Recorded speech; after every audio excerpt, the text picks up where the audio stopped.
In part 2 of ESPN's woke documentary, Skin in the Game, How about new? both ESPN and Kendi X look at black women athletes and how they're viewed upon by society. Are you retarded? You mean white society, right? What? I'm Jazz Berganzo, and this is What's Next.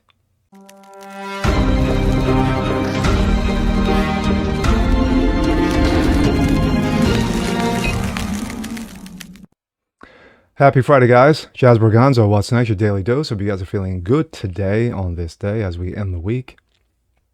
Well,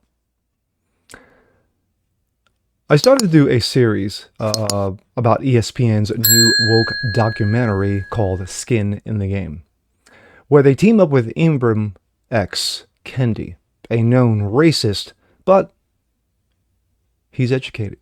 So let's bring him on in. Just because he's racist doesn't mean we can't do projects. This is a 5-part series. I did part 1 the other day. And of course, with the whole situation with Israel going on, the hospital bombing in Gaza, the actual truth from the lies. There you go. But here we are. This is part 2. This time they talk about black female athletes as, quote, superwomen who can't make mistakes. And let the shenanigans begin. This, coming from Outkick. ESPN, Ibram Kendi X, or X Kendi, whatever you want to call him, who gives a fuck. Doc says society views black women athletes as superwomen who can't make mistakes. Episode 2, The Invisible Struggle. On the ESPN press site, the subtitle for the episode are Black Women Athletes Carrying the Weight of the World. Kendi, in a tagline, says, in many ways, they are. As you can glean from the subtitle and Kendi's commentary, this episode is about grandiosity. It starts with a comment from a black female athlete who says that society views black women and black female athletes as the superwomen who don't have any room for mistakes. Personally, I'm not sure I can name more than 15 professional female athletes. I don't view them as superwomen. I'm not sure who does. But to me, they're just athletes who aren't big, who aren't as strong or fast as their male counterparts. Yes, it's called biology. That's okay. And that's why women, that's why they have women's sports in the first place. But this episode isn't focused on female athletes. Well, not all female athletes, just the ones with black skin, obviously. We recognize the physical toll it takes to be an elite athlete, but we ignore the psychological toll, especially for black women, Kendi pontificates. This raises one of my biggest beefs with a lot of complaints of racisms that I hear. That the story is told where the person claims racisms, and that in fact they're just experiencing something that all humans endure. Example, working at the ESPN, had a department meeting, and one of the talking points was black employees felt that they couldn't bring their whole self to work, meaning they had to talk and dress differently at work than in other places. Yes, it's called being a professional. Yes, everyone does. I don't talk to my boss the same way I talk to my friends. Hell, I don't talk to my grandmother the same way I talk to my friends. I don't dress the same way for work as I do when I'm watching TV on my couch. Yes, if you want to wear wife beaters and sweatpants, you stay home. We all have to adjust our behaviors based on the situation, and that's the human experience. Or we don't, and people judge. Freedom of choice doesn't mean freedom from consequence, even if that consequence is those around you making assumptions based on your appearance. Gee, common sense. Here's another issue I take with Kendi's statement. He talks about how we ignore the psychology of athletes for their physical performance. Yes, that's the job. As I run the review, episode 1. Feel free to pursue another career if you can't mentally handle the stress of being a professional athlete. It comes with the territory. By the way, it's not just athletes. People who are elite at any job are able to put aside tough psychological tolls and do their jobs better than everyone else. That's exactly what makes them elite. That's the part of the reason everyone isn't elite. And of course, Patrick Mahomes, who is elite. Again, This is taking a normal human experience and making it all about you. All this comes from a place of narcissism, which is currently running rampant through American society. On the one hand, athletes don't want to be treated just like, on one hand, athletes want to be treated like everyone else. On the other hand, they don't. They can't be regular Joes because of how famous they are. It just depends on the situation, benefits them more at a time. Or hey, another natural human experience. For many black women, it's the fear of asking for help is a sign of weakness, Kendi continues. I'm going to be a broken record by the end of this, but this is true for everyone. We're all afraid to be seen as weak. Yes, especially men. The episode continues with the story of Maria Stackhouse, a black female professional golfer. She and her mother talk a lot about the difficulty of being a black golfer. Yeah, because Tiger Woods didn't have that problem. They also discuss the feeling pressure as a black athlete, the need to perform well in competition. Apparently, she's the only player in the LPGA tour who feels the pressure to win. She had a terrible 21 season where she fell from being the 214th best female golfer to outside the top 300. According to her, she felt anxiety on the golf course. I felt that pressure to make something happen and make something happen fast. Yes, that's what happens when you've had a bad season. Just ask Justin Thomas or any other professional athlete who's had a bad season. Anyways, she got therapy and started meditating. Great. Anyone who needs it should pursue those options. This is not to mention her story. I love a good athlete overcomes adversity story. Everyone does. I just don't like the framing of that being a black woman played a role in something that virtually every human being experiences. But this is where we are.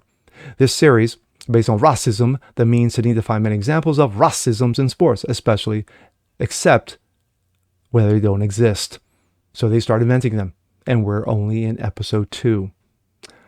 Midway through the episode, Jemele Hill makes her first series appearance. Per usual, she adds almost nothing to discussion. Then again, this is the same Jemele Hill who got fired from ESPN, but yet they keep on bringing her back. She comments on Simone Biles and Naomi Osaka, 2 female black athletes who quit playing their sports temporarily because they couldn't handle the mental toll. Again, totally their right. But Hill claims that people, though, they owned those women and learned that they didn't. This is one of Hill's specialties, logical fallacy. This time she uses the straw man fallacy. This is she creates an opponent that doesn't exist. I don't know a single person who feels that they own either of these women. More of these people in my life probably couldn't even tell tell them who they are. Maybe Biles, but probably not Osaka. They did face some criticism for walking away. Of course they did. That comes with the territory of being an athlete. But ask the majority of Americans if they care that Naomi Osaka quit tennis or that Simone Biles quit gymnastics right in the middle of, and how much it affected their lives. They didn't answer. It didn't. The episode continues with a panel consisting of Olympians Sonia Richard Ross and Raven Saunders, psychologist Dr. Marie Bouquet, whatever, and author Marita Golden. They continue the same trend of claiming black female athletes are forced to work harder than their white counterparts. There's no evidence of this, but they claim with impunity. Kendi and ESPN certainly are going to press for, facts or actual examples. Being a black female athlete definitely comes with more pressure than our white counterparts, Richard Ross claims. Yes, with no examples. In order to be consistent for the deal, we have to be beautiful. We have to be eloquent. We have to be excellent. These are the characteristics that marketing teams are looking for in all women. And guess what? Good-looking male athletes who speak well get more endorsements too. There's nothing else really worth writing about within this panel. The theme of the episode is clear. It's still harder being a black athlete than it is being a white athlete in 23. That's the worldview of people like Ibram Kendi X, Henry Rogers, and the decision makers at ESPN. This one was a shorter one than episode 1. Excuse me. But when you have former female black athletes who are saying that it's harder to play sports now as opposed to their white counterparts, again, it's bullshit. Pressure is pressure. Pressure doesn't have a color. Pressure doesn't have a theme. Pressure doesn't have a race. Pressure doesn't have an ethnicity. Pressure is pressure. Whether you're on the construction job, whether you're in the office, whether you're on the football field, whether you're on the track, or playing golf, or playing tennis. Pressure is pressure. Ask Venus and her sister, legends in tennis, what pressure is. Ask Mahomes. Ask Lamar Jackson of Baltimore. Ask them what pressure is. How about you take a step in the way back? Go on YouTube and watch a couple of videos of Michael Jordan speak regarding pressure on the court, or you can watch the documentary of the Bulls, and they talk about pressure as well. And then you'll get a real picture of what pressure truly is. But to say that black female athletes have more pressure on them than their white female counterparts is absolutely bullshit. Ask Chris Everett, Martina Navratilova, ask a number of WNBA players. Well, the ones that you actually give a damn about. Ask them what the pressure is. Ask other tennis players, other golfers, what the pressure is on them. And I know my thoughts have been completely inundated with the word pressure, but it fits, especially in this episode, where once again, Kendi X tries to equate racisms with pressure. And that's stupid and ignorant. But then again, it is Kendi X and it is ESPN woke. And with that being said, I'm Jazz Berganzo. This is What's Next. Want to see more like this? Please leave a comment below. Like it, share it, subscribe to it, hit that notification bell so you guys never miss a thing. And now we're on to part 3. We'll see you next time. Peace.